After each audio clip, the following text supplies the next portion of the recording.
Hello, everyone. Welcome back to another edition of Soundbites of Immigration Success. We bring you this podcast so you can get to know your fellow professionals in the industry, hear what's happening, and take some takeaways back to your practice. My name is Monica O'Brien.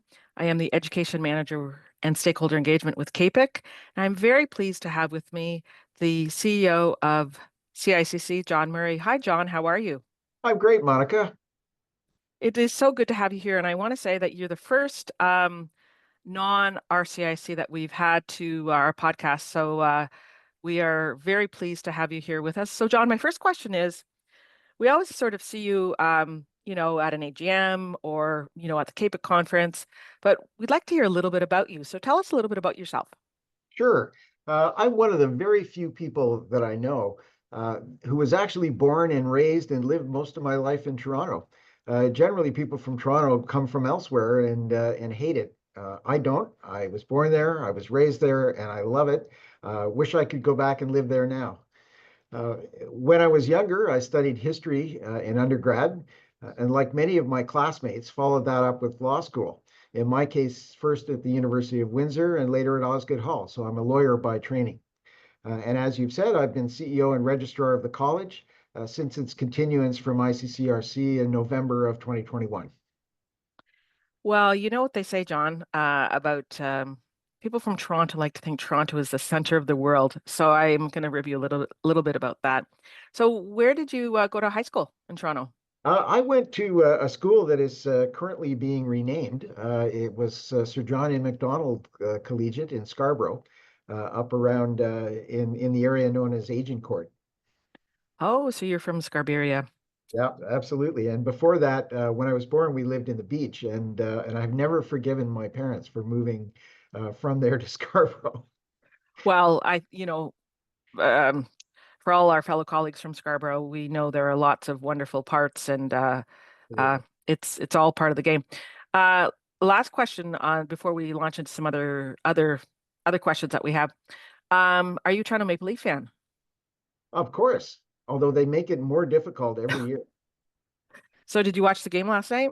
I watched part of it and then they gave up. It's funny that I actually saw the Leafs game the last time they won the Stanley Cup. I'm old enough, and every year start with fingers crossed, and every year they let us down. Yeah, so for those who may listen to this podcast after the last game of the Stanley Cup Finals was last night, and Edmonton, was the only Canadian team left. So much to the chagrin of, I think, most Canadians, the Florida Panthers soundly beat them. Um, do you think Toronto should trade Mitch Marner? I don't follow it that closely anymore. It's too depressing, so I don't have an opinion. Okay, John. Um, so you talked a little bit about, growing up and going to law school. You're in a unique space. I think there's many areas of law from, immigration law to civil law to family law. But how did you kind of end up in the regulatory space? Well, that's a good question, and it's one that I've reflected on. Uh, I began my career in corporate and securities law with a large firm in Toronto. And after a short time in private practice, I went to work for one of my clients, the Canadian Mutual Fund Industry Association. And in that, I started there also on the securities regulatory side. Many will know this, but the securities industry in Canada operated then and operates today to a great extent under a strange combination of provincial government agencies and mostly national self-regulatory bodies.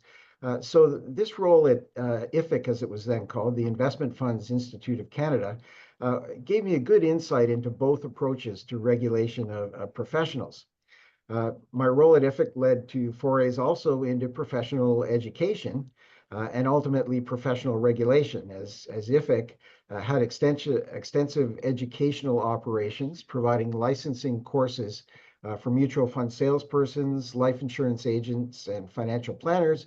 And as one of the only lawyers on staff, I naturally got involved in all of the legal and regulatory aspects relating to those educational activities.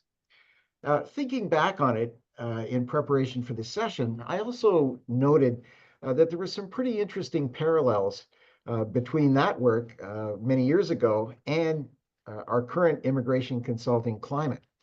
When I joined IFIC, there was huge acrimony between stockbrokers, who were then self-regulated by the IDA and had been since 1916, and the relatively new class of professionals called mutual fund salespersons, who were directly regulated, but not very hard, by the provincial securities regulators. And this, to me, is very similar to the dialectic existing between lawyers and immigration consultants prior to the advent of the college.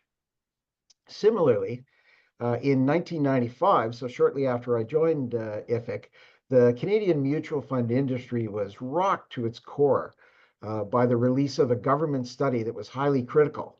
And one can't help but draw parallels between that report, which was called the Stromberg Report, after Glorianne Stromberg, who was a commissioner at the Ontario Securities Commission, who prepared the report, and the 2017 SIM report, that was the starting point for many of the changes in educational and other standards in the immigration consulting profession that we have worked first at ICCRC and now as the college to implement over the past 5 years. Indeed, I think you could credit, without fear of correction, the SIM report as the driver that finally motivated the federal government to create the college. So one of the first key initiatives and my first real experience with developing professional regulatory models was my work for IFIC in developing a code of sales practices for the mutual fund industry. One of the areas that the Stromberg report focused on was mutual fund sales practices. At that time, there was a real culture of providing incentives, both disclosed and undisclosed, to mutual fund salespersons to sell the mutual funds of a particular fund manager. IFIC addressed that and developed first a voluntary code of sales practices, which we released in 1995. And I had a key role in drafting the actual wording of that code.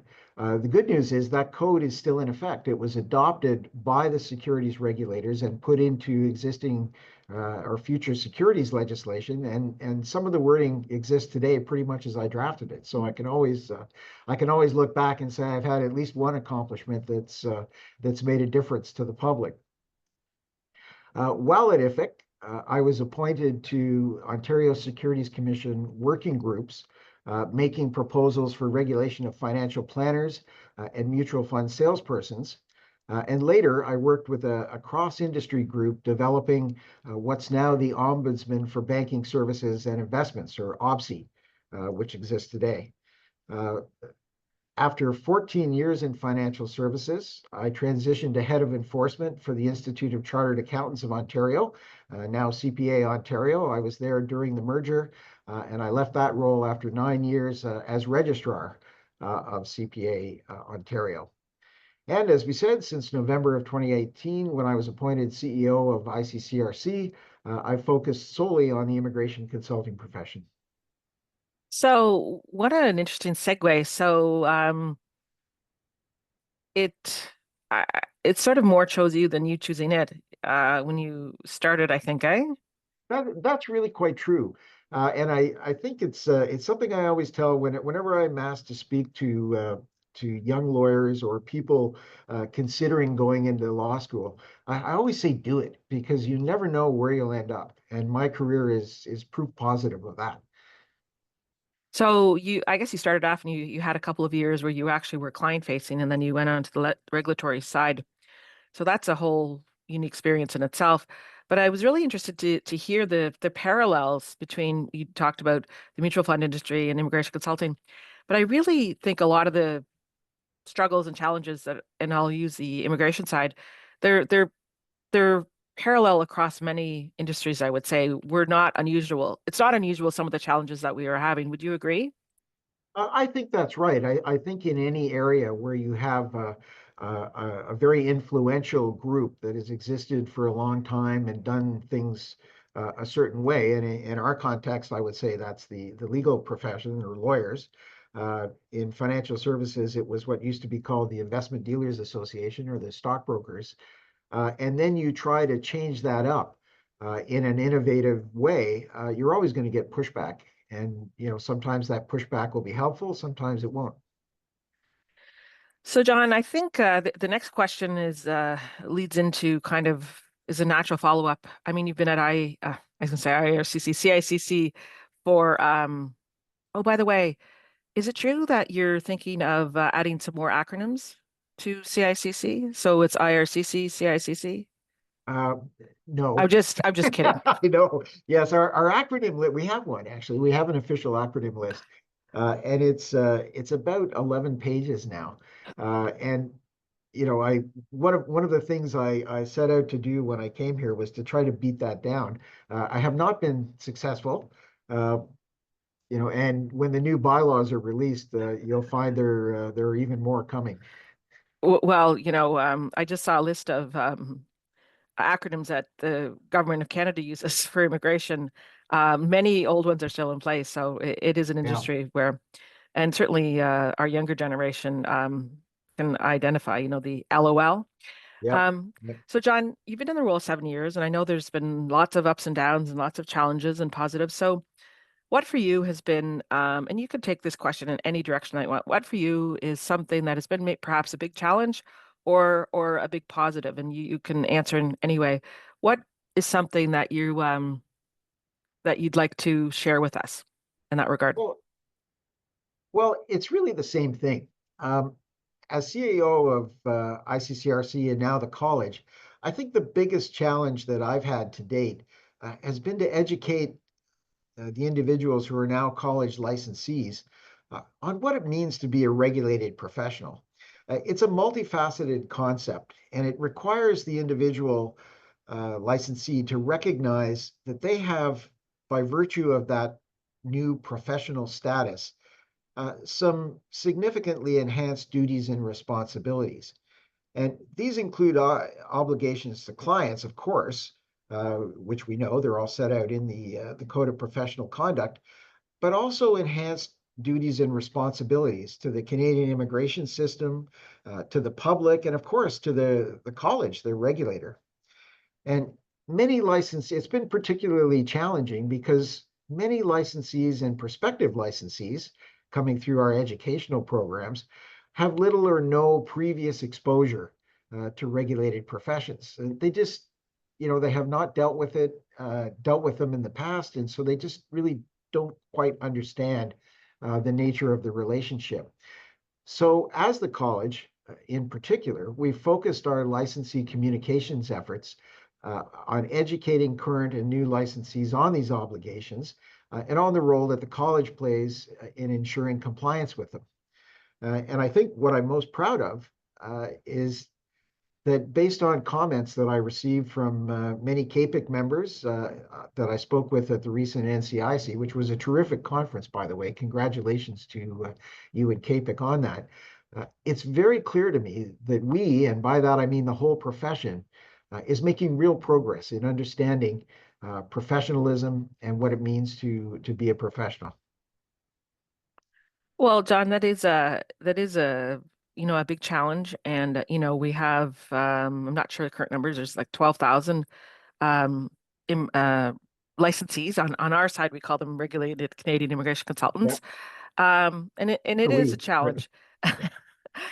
It is a challenge, and we know within that there's from the education and managing your clients and for the immigration consultants we have our own challenges, right, from keeping up to date with the legislation to getting business to all those sorts of things, and we always want to do that in a way that's keeping the client's interest first, maintaining that professional standard. um, you know One of the things that we've done, and we've done sessions like this at our conferences, is you know, we all not, I mean, not me anymore, but many of our colleagues, my colleagues, run businesses. So are we a business or are we a profession? But what it is you're running a business within a profession. So it's um, you know, being mindful of that. We know there are other challenges out there, and we don't have time to get into it today. I know that outside the scope, we're dealing with the UAPs, and can you just touch in brief some of the steps that the colleges may be taking to educate on that? Sure. UAPs is really, as we have always said, an international problem. We have met with regulators in Australia, in New Zealand, and in the United Kingdom, the three other, uh, I'll call them destination countries of choice, that have a regulated immigration consulting profession. And we all have the same issues. The UAP issue is rampant. It's generally based offshore, so virtually untouchable to local uh, legal regimes, and it has the potential for some really heartbreaking results for potential immigrants. So we take it very seriously, and the some of the more recent efforts that the college has made in addressing UAPs directly really fall into two areas: public awareness and enforcement. And on the public awareness side, you're all aware, I'm sure, that we maintain a very well-funded and robust public awareness campaign, usually launched in March of each year in connection with Canadian Fraud Prevention Month. We did that again this year. You may have seen some of your licensees or some of your CAPIC members will have seen our transit ads in Vancouver, Montreal, and Toronto, our extensive web-based and social media-based ad campaigns. I don't have the figures in front of me, but we know that it's effective because we can tell how many people in the source countries which we've targeted click on it and read our ads, go to the public register, um, and and come back over and over and over. And that's really been the focus of our public awareness campaigns. Uh, the messages are if you're going to use an immigration consultant, check the college's public register to make sure they're properly licensed. And really that's what it all comes down to on the public awareness side. And of course, all licensees are shown on the public register and with contact information that is reliable so that prospective clients can reach them directly. The second aspect is a little more complicated, and it's to do with our enforcement efforts. Uh, Under the College Act, we have the ability to bring injunctions in Canadian courts against identified unauthorized practitioners. That sounds like a lot, but it's not really. Injunctions are very difficult to obtain. It's very difficult to obtain evidence from UAPs who are offshore, and it's very difficult to enforce Canadian, if not impossible, to enforce Canadian court decisions in other jurisdictions where we know UAPs reside. So we've saved that power to use against domestic UAPs. And so those are individuals who have operations in Canada. Many of them, I regret to say, are former licensees who have been revoked by the discipline committee of the college. Uh, but those are the ones we do watch. If a licensee is revoked, we will follow up from time to time and make sure they have not continued to practice. And if they do, we're prepared to use our injunction power against them. And we have uh, at least one injunction application going on right now. The Where we've had real success in enforcement efforts against UAPs, both domestic and international, is through an initiative that we piloted and have since rolled out to the regulators in those other jurisdictions, Australia, New Zealand, and the UK. And they're also using it to great effect. And that is our UAP social media and website shutdown initiative. So our OSINT, our open source intelligence investigators, who work with professional conduct, identify uh, uh, unauthorized practitioners who have a presence that's misusing college uh, terminology, college trademarks. They'll be misusing the RCIC designation. Uh, And we are able, through approaching the website and social media providers directly, to get those sites shut down. We've put a real effort into this year, and I'm told that we have shut down already over 5,000 of these websites and social media pages. So that, you know, that's a real concrete effort that applies equally to both offshore and domestic UAPs. So we're quite proud of those achievements, and we'll continue that into the future. Yeah, no, congratulations on those are really robust numbers. And I know it's not easy because as you say, websites shut down and the next one pops up and it is very, very difficult, especially for entities outside Canada and Yeah, and a lot of it, as you say, is education and yeah, really showing the future clients to do their own due diligence. I just have a question. yeah, You often the term that we use now is UAP. Many still use the word ghost consultant. I yeah. suppose we could say ghost lawyer. Um, we've talked about how tackling UAPs really has to be across. It sort of has to be across the spectrum. We have to work with our other stakeholder partners, other entities, and I, I know you work closely with the government of Canada. We do our own sort of educational campaign too. How do you think we can all collectively work together to solve the UAP problem? That's a good question, and it really comes down to looking at the individual powers that each of the stakeholders have, right? So as I said, our powers as the college are fairly limited. Basically, we can bring a domestic injunction against someone if we can prove that they're holding out or providing services as an immigration consultant. Our government partners, whether they're provincial or federal, have much greater powers. They have effectively administrative and criminal law powers that they can bring to bear. Uh, Again, those powers are domestically focused, right? So the new AMP regime, for example, that IRCC introduced earlier this year, uh, is intended to apply to uh, everyone, so anyone domestic or foreign based. But the practicality of enforcing it against someone offshore, uh, is difficult, if not impossible, even for them. CBSA has the greatest range of power. They have criminal law powers that they could bring into to effect. But again, enforcing those offshore is very difficult. The other issue that all of us face, and by that I mean all of the stakeholders, is resources. Uh, as part of some work I was doing for our upcoming board meeting, um, I look back at the SIM report that I talked about earlier, the June 2017 SIM report, and there's a little chart in there that showed CBSA enforcement actions.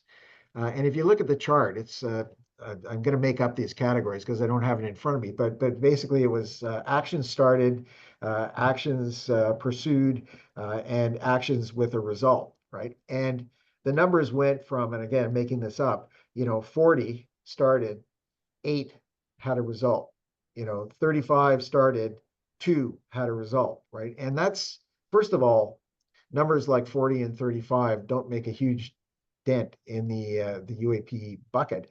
But when they don't, result in criminal charges or other penalties uh, for whatever reason, it's clear that um, we're not going to solve this issue uh, with those kind of numbers. The other interesting thing John, yep, sorry, yeah, I was going to say, I hope our conversation yeah, sort of uh, explains a little bit more kind of why things are the way they are a little bit. yeah, And I know we could do a whole day podcast on this. So we'll leave it as is and sure, we'll yeah, continue collectively to do the work and continue to build bridges across even with other immigration law practitioners. And see what we can do to educate and move forward on it. The last question I have is, what is your future hope for this profession? Well, as we've said, this coming November, I will have been with the college for 7 full years. And looking back, I am very proud of the advances that we've made as a profession in such a relatively short time. Like, let's not forget that lawyers have been self-regulated since 1797 in Canada, accountants since the 1870s, and financial services since 1916. So we're new at this, and we're getting better. My hope is that all of our licensees will be able to weather the continuing changes in Canadian immigration policies successfully and continue to develop into the strong and ethical profession that our country needs and newcomers to Canada deserve. Well, I echo your wish, and I hope it's something that we can all aspire to. And I know John is an immigration professional who's been involved in the industry for 30 years and been around since inception in various regulatory bodies. I'm very proud to where we are today and being part of that journey to the path. And as you said, we're very young. There's a long way to go. I guess we'll leave it at that, John. Thank you. I said it would be 15 minutes. We've been at least half an hour. It's been a pleasure to get to know you a little bit more, to know that there is an actual human beside the CEO face. The one other thing about you is I believe you play the bagpipes, do you not? No, I don't. No, I play the trumpet. You The play, reason you think I play bagpipes is because for 45 years and counting, I've been a member of the 48th Highlanders military band, which is the brass and reed band. So we frequently appear with the pipes. It's a separate pipe band that belongs to the regiment as well. But no, I do not play the pipes. I enjoy them, but I do not play them. okay, so if you were going to, if you could pick a trumpet song to finish out this podcast, what would it be? Oh gosh, don't put me on the spot that way. There are too many good ones. Okay, we'll leave it at that. Thank you, John, for your time. We wish you, future good luck in your role. Have a great summer, and we hope to have you back. Thank you. Thank you very much, Monica. It's a And pleasure. thank you to all of you for taking the time to listen to our guest today, and we'll see you at the next one. Take care.